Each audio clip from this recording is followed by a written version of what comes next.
డోర్నకల్ స్టేషన్లో ట్రాక్ మీదకి వచ్చిన నీళ్లు ప్రవాహంగా ప్రవహిస్తుంది. గోల్కొండ ఆగిపోయింది.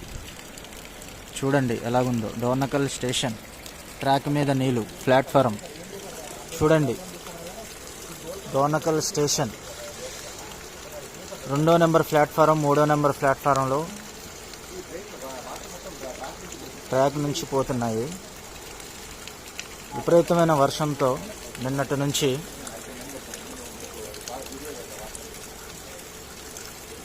ఆగిపోయిన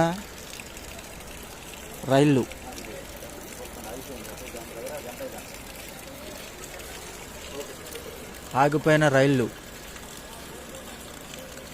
గోల్కొండ ట్రైన్ ఆగిపోయింది.